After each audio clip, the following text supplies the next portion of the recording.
O presidente Jair Bolsonaro compartilhou pelas redes sociais vídeo de um trecho de uma conversa que teve com cidadãos no Palácio da Alvorada. Após o hasteamento da bandeira, o presidente relatou aos cidadãos que alguns presidentes anteriores nunca assistiram ao hasteamento. Bolsonaro disse: acordavam tarde, a cor era vermelha. O direito à propriedade e o respeito à livre iniciativa têm sido relativizados no Brasil. Para uma classe de cidadãos caracterizados pela velha imprensa como bolsonaristas, as garantias e direitos fundamentais estão suspensos. Em CPIs e inquéritos conduzidos nas cortes superiores, cidadãos e empresas ficam sujeitos a quebras de sigilo, devassas, prisões políticas, buscas e apreensões e confiscos. As investigações se originam de relatórios, matérias e reportagens produzidos pela concorrência, que são tomados como verdadeiros sem questionamento, assim como depoimentos de testemunhas suspeitas. Toda a renda da Folha Política, assim como de outras pessoas e empresas conservadoras, está sendo confiscada a mando do ministro Luiz Felipe Salomão, ex-corregedor do Tribunal Superior Eleitoral, em decisão monocrática em um inquérito administrativo. Segundo a velha imprensa, que participa ativamente dos inquéritos e CPIs, a intenção é impedir o funcionamento das empresas ao privá-las de suas fontes de renda. A decisão de Salomão foi elogiada pelo então presidente da Corte, Luiz Roberto Barroso, que é também ministro do STF. Se você apoia o trabalho da Folha Política e pode ajudar a impedir que o jornal seja fechado, doe qualquer valor pelo Pix. Você pode usar o QR Code que está visível na tela ou o código ajude@folhapolitica.org. Caso não utilize Pix, há a opção de transferência bancária para a conta da empresa Raposo Fernandes, disponível na descrição deste vídeo e no comentário fixado no topo. Há quase 10 anos, a Folha Política vem mostrando para você os fatos da política brasileira, fazendo a cobertura dos 3 poderes e dando voz a pessoas que o cartel midiático quer calar. Pix ajude@folhapolitica.org. Assista!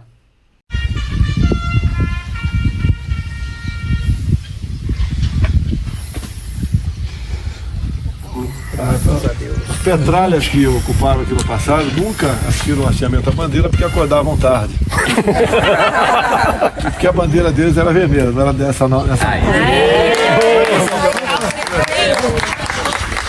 abençoe. Bom trabalho.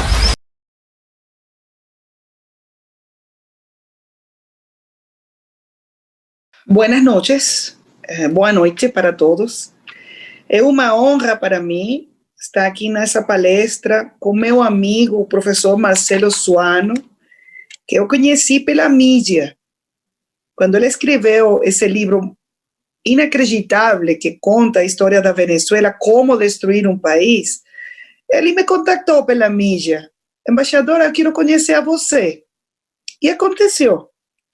Então, eu escrevi a contraportada desse seu livro. Isso foi maravilhoso, porque foi uma reunião muito boa. Eu lembro sempre que foi uma reunião de uma pessoa que eu não conhecia e que conhece muito bem o que está acontecendo no meu país.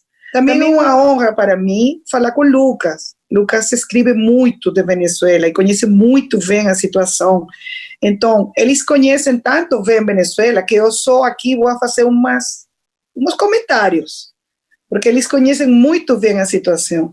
E, por supuesto, eu quero cumprimentar ao ministro Roberto, porque a FUNAG abriu as portas para mim, não como a embaixadora, sino como a professora Maria Teresa Velanda, que eu sou. E eu agradeço muito, porque quando você é professor toda a sua vida, isso não muda. Então, para mim é uma honra que a FUNAG hoje haya feito este convite para falar sobre como destruir um país. Então, eu quero começar dizendo que como você pode destruir um país petroleiro, um país que foi o país mais rico da América Latina, que tem as maiores reservas de petróleo do mundo. Como que aconteceu que a Venezuela hoje tem 5,5 milhões de venezuelanos que tiveram que fugir porque estão morrendo de fome? Como é que 5 milhões de venezuelanos tiveram que cruzar a fronteira a pé? Só para colocar uma dimensão, a migração nossa, nesse momento, tem a mesma população que muitos países. Venezuelanos que caminaram uma distância que é desde Berlim até Madrid, buscando uma boa vida. Aqui em Brasil, temos 300 mil venezuelanos, de los quais 280 mil cruzaram a fronteira a pé, com a roupa que tinham posta e uma mala. Então, como destruir um país? O primeiro, quando as pessoas elegem nas eleições a uma pessoa que não tem capacitação para ser presidente. A destruição da Venezuela não começou com Maduro. A destruição da Venezuela começou com Chávez. Quando ele foi elegido, no ano 1998, a Venezuela produzia 3.200.000 barris de petróleo por dia. 3.200.000 barris de petróleo por dia. Então, chega à presidência um homem que não tem educação, um homem que tem ressentimento social, um homem com desejos de vingança, que fez um golpe de Estado no ano 1992, que foi à prisão, e quando saiu de prisão, eu me vou a vingar. Isso foi o fato, eu me vou a vingar. E como aconteceu? Ele destruiu nosso país. Então, a primeira coisa é, se você quer destruir seu país, tem que eleger uma pessoa com as características que tive Chávez. E depois, votar por um sucessor que é pior que Chávez. A segunda coisa que aconteceu foi que nessa quantidade de dinheiro, só pode imaginar, saca uma conta. 2013, o barril de petróleo, $110, $120 por barril. Se você tem 3.200.000 barris, é uma conta fácil. Imagina quanto dinheiro entrou nas contas da Venezuela. Você pode acreditar que hoje a Venezuela não tem energia elétrica, não tem água, não tem comida. A gente está morrendo de fome. Com essa quantidade de dinheiro que ingressou às contas do governo venezuelano, o que fez o Chávez? A primeira coisa que fez foi expropriar as terras produtivas. O primeiro que aconteceu, as melhores fazendas, as melhores, as mais produtivas, não, agora não são de seus donos, são de nosso governo. Vamos expropriar. Nessas terras que os produtores eram produtores de bem, produziam milho, farinha, arroz, feijão, bananas, frutas. Tudo isso acabou. Porque eles expropriaram as terras para dividir as terras entre as pessoas e ninguém fez um investimento, ninguém fez um mantenimento, ninguém fez uma capacitação para as novas pessoas. Então, essas terras foram arrasadas. A segunda coisa que ele fez foi despedir, votar, sair de 20.000 empregados da indústria petroleira. Isso aconteceu no ano 2002. Um dia, ele decidiu sair de 20.000 profissionais, engenheiros petroleiros, geologistas, pessoas que tinham toda a sua vida fazendo um trabalho maravilhoso, porque a Venezuela foi a segunda indústria petroleira mais importante no mundo.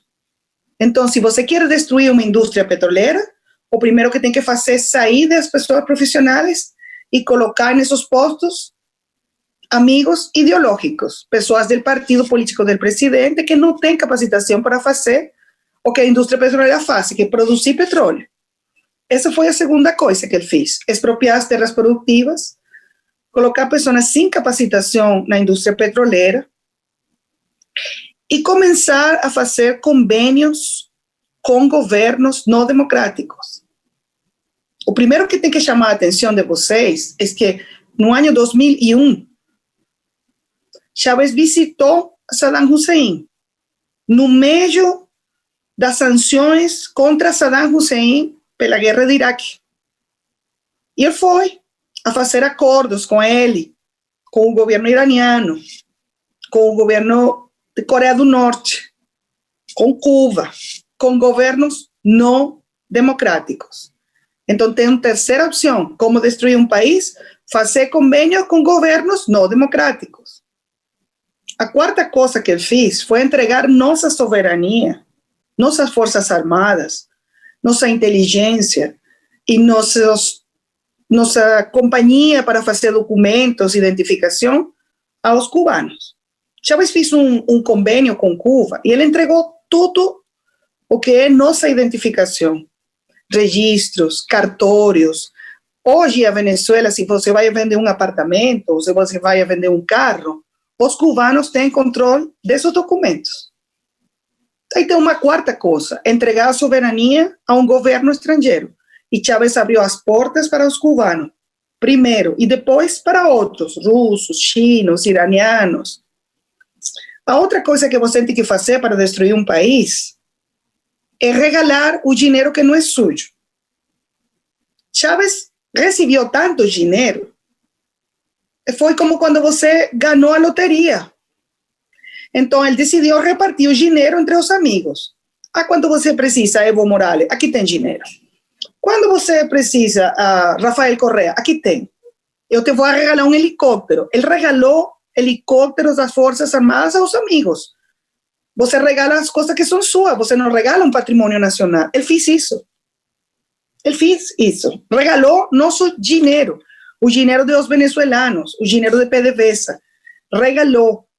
E também fez uma estrutura burocrática de corrupção para beneficiar as pessoas que trabalhavam com ele, que isso foi CADIV, Comissão de Administração de Divisas. Se você precisava importar uma caneta, você precisava importar um quaderno, um livro, um carro, você tinha que passar por uma empresa administrada pelo governo e ele decidia, você tem dólares ou você não tem. Aí ocorreu o maior acto de corrupção de nossa história. Outra coisa que você tem que fazer para destruir o país é administrar mal. E eles administraram muito mal os recursos porque eles regalaram, donaram e se corromperam. A outra coisa que você tem que fazer, o que ocorreu na Venezuela, foi transformar as Forças Armadas.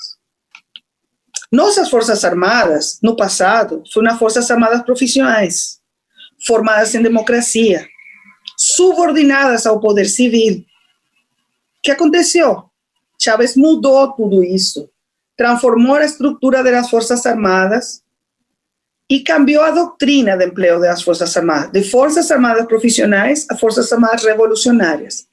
Agora, sua lealdade não é com a nação, sua lealdade é comigo, com o líder da revolução.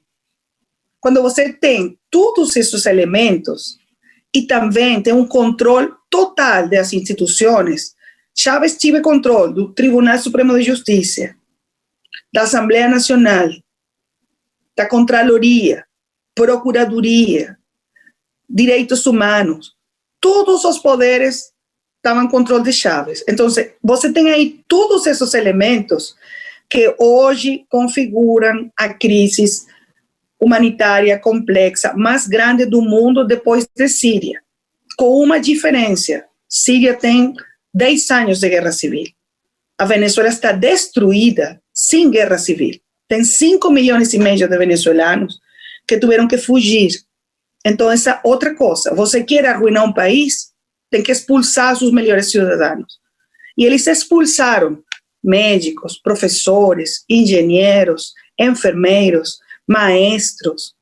Essa foi a primeira migração. Os empresários, a segunda os profissionais e agora as pessoas que vêm para o Brasil, que são pessoas que não têm trabalho, que não têm medicinas, que não têm comida, que não têm nada, que têm que cozinhar agora com lenha, como se você vivera no século XIX, que fugiram para dar comida a seus filhos. E, finalmente, como você pode destruir um país? Dando exemplos de repressão. Os venezuelanos nos levantamos nas ruas uma e outra vez.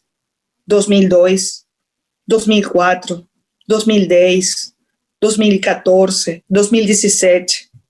Temos mais de 400 mortos nas protestas, mortos. Temos 344 presos políticos. Temos diputados que estão na prisão. Temos diputados, temos dirigentes políticos que eles sofrem torturas. No ano passado, eles mataram um capitão da Marinha torturado. Ele morreu depois de ser torturado. Então, assim você destrui um país.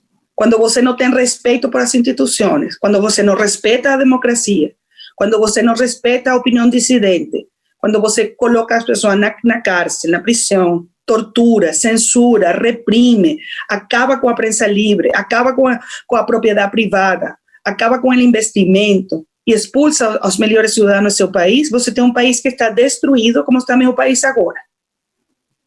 Então, o que eu posso falar é um chamado de alarma pela região. Tem que cuidar sua democracia. Quando os cidadãos não cuidam da democracia, acontece o que aconteceu na Venezuela. Isso que eu posso falar com vocês. Eu vou deixar hasta aqui para escutar suas perguntas. Obrigada.